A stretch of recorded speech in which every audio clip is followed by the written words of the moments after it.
कमला game तुम लोगों ने खेला ही होगा या फिर किसी बड़े यूट्यूबर को खेलते देखा होगा और इसको अच्छे से जानते भी होगे। लेकिन अगर मैं तुमसे पूछूं इसकी असली कहानी क्या है तो शायद तुम्हारे पास कोई क्लियर जवाब नहीं होगा, क्योंकि हम सब सिर्फ इतना ही जानते हैं कि ये एक इंडियन हॉरर गेम है। लेकिन इस गेम के पीछे एक ऐसी खौफनाक कहानी छुपी है जिसे ना तो किसी बड़े यूट्यूबर ने डिटेल में बताया और ना ही ज्यादातर लोगों को इसके बारे में पता है। तो तुम्हारे भाई ने काफी रिसर्च के बाद निकाली है कमला की पूरी बैक स्टोरी, जहाँ मैं तुम्हें एक एक करके डिटेल में समझाऊंगा कि आखिर कमला के साथ हुआ क्या था। तो अगर तुम इस चैनल पर नए हो तो चैनल को सब्सक्राइब करके वीडियो को लाइक जरूर कर देना और हाइप का बटन भी दबा देना। चलो शुरू करते हैं। साल 1960 में एक छोटी सी लड़की पैदा होती है एक साधारण से परिवार में जिसका नाम होता है कमला। कमला बिल्कुल नॉर्मल लड़की थी, ना किसी से बात करती थी, अपने काम पर ही फोकस करती थी और अपनी सिंपल लेकिन खुशहाल जिंदगी जी रही थी। धीरे धीरे वक्त बीतता है और वह बड़ी होने लगती है। अपनी पढ़ाई पूरी करने के बाद उसकी जिंदगी में वो मोड़ आता है जो लगभग हर लड़की की जिंदगी में आता है, उसकी शादी का।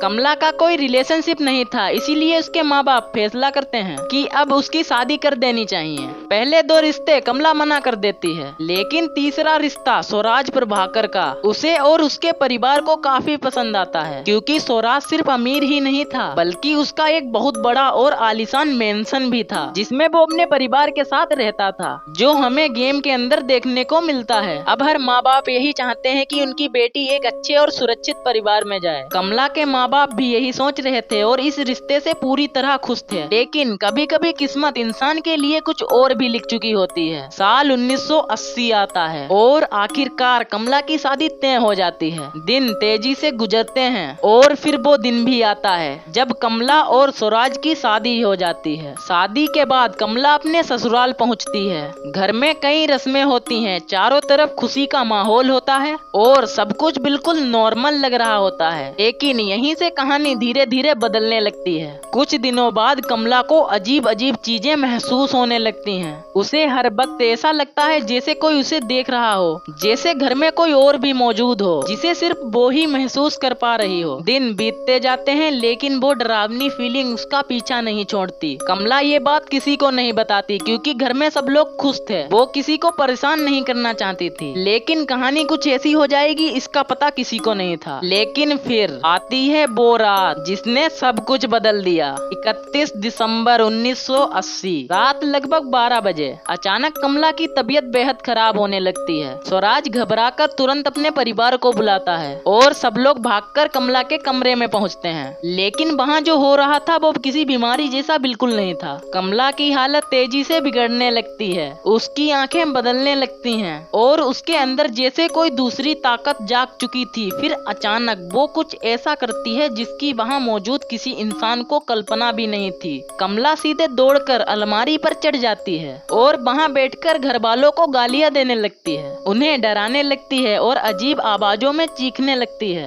घर वालों को समझ नहीं आता कि आखिर उसके साथ हो क्या रहा है। पूरा परिवार बुरी तरह डर चुका था। तभी अचानक कमला अलमारी से छलांग लगाती है और सीधे जाकर स्वराज के पिता के ऊपर बैठ जाती है। इसके बाद वो उन्हें इतनी बेरहमी से मारती है कि उनका पेट तक फाड़ देती है। ये देखकर स्वराज और उसकी माँ पूरी तरह कांप उठते हैं। उनके पैरों तले जमीन खिसक जाती है क्योंकि इतना भयानक मंजर उन्हें अपनी जिंदगी में पहले कभी नहीं देखा था। उसी पल स्वराज समझ जाता है कि ये कोई आम बीमारी नहीं है, इसका इलाज कोई डॉक्टर नहीं बल्कि कोई तांत्रिक ही कर सकता है। वो तुरंत एक तांत्रिक को खत लिखता है जो कि गेम में हमारा कैरेक्टर होता है और फिर एक बेहद खतरनाक फैसला लेता है। वो पूरे मेंशन को छोड़ देता है और कमला को उसी घर के अंदर बंद कर देता है, यहाँ तक कि वो दरवाजे पर आग भी लगा देता है और उसी आग को हमारा कैरेक्टर गेम में पानी डालकर बुझाता है ताकि कमला बाहर ना निकल सके। इसके बाद वो अपनी माँ और बाकी परिवार वालों के साथ वहाँ से चला जाता है। कुछ समय बाद तांत्रिक को वो खत मिलता है। खत पढ़ते ही वो समझ जाता है कि मामला बेहद खतरनाक है। एक नई दुल्हन पर इतना शक्तिशाली काला जादू ये कोई मामूली इंसान नहीं कर सकता। वो बिना समय गवाए तुरंत उस मेंशन की तरफ निकल पड़ता है तो पूरा घर सुनसान पड़ा होता है जैसा कि हमें गेम में दिखाया जाता है। मुख्य दरवाजे पर आग लगी होती है, वो आग बुझाता है और धीरे धीरे घर के अंदर प्रवेश करता है। अंदर आते ही उसे एहसास हो जाता है कि यहाँ कुछ बहुत भयानक हुआ है। पूरा सामान बिखरा पड़ा था, दीवारों पर खून के निशान थे और घर का माहौल इतना डरावना था कि कोई भी इंसान इंसान वहाँ 1 मिनट ना टिक पाए। तभी वो एक कमरे का दरवाजा खोलता है और जैसे ही अंदर देखता है उसके सामने खड़ी होती है कमला। एक पल के लिए तांत्रिक पूरी तरह जम जाता है और फिर तुरंत वहाँ से भाग निकलता है। लेकिन अब उसे यकीन हो चुका था कि कमला के अंदर कोई शैतानी शक्ति प्रवेश कर चुकी है। किसी भी तरह से कमला को बचाना वो एक शक्तिशाली रिचुअल की तैयारी करता है जो कमला के अंदर मौजूद उस बुरी ताकत को बाहर निकाल सके। लेकिन रिचुअल के लिए उसे कुछ खास चीजों की जरूरत थी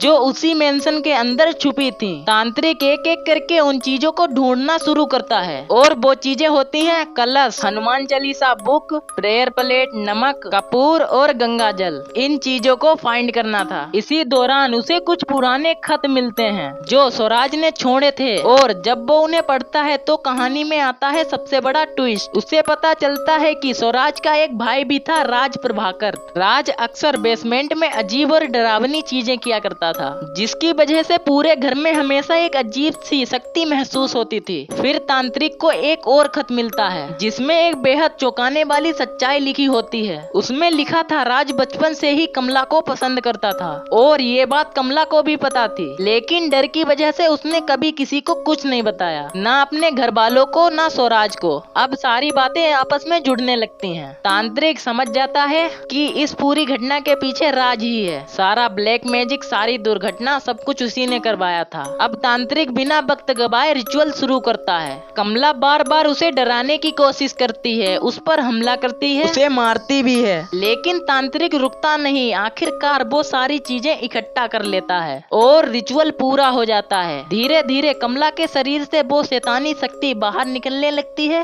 कमला बेहोश हो जाती है जैसा कि गेम में होता है और कुछ देर बाद कमला फिर से पहले जैसी नॉर्मल हो जाती है। रिचुअल पूरा होता है। फिर वो कमला को उठाता है, पानी पिलाता है और उसको सारी घटना के बारे में डिटेल में बताता है। फिर कमला उस तांत्रिक का शुक्रिया अदा करती है। इसके बाद तांत्रिक स्वराज से मिलता है और उसे पूरी सच्चाई बता देता है। उसके बाद कमला स्वराज और उसके परिवार से माफी मांगती है और परिवार वाले उसको माफ कर देते हैं। परिवार वाले कमला को देखकर खुश हो जाते हैं और फिर स्वराज और तांत्रिक दोनों पुलिस के पास जाते हैं और फिर पुलिस को सारी घटना के बारे में विस्तार से बता देते हैं। फिर पुलिस राज प्रभाकर को ढूंढना शुरू कर देती है और बड़ी मुश्किलों के बाद आखिरकार राज प्रभाकर को गिरफ्तार कर लिया जाता है। इसके बाद कमला स्वराज और उसकी माँ के साथ किसी दूसरे घर में सामान्य जिंदगी बिताने लगती है, लेकिन उनकी जिंदगी में एक कमी हमेशा रह जाती है, स्वराज के पिता की, जो अब इस दुनिया में कभी वापस नहीं आ सकते।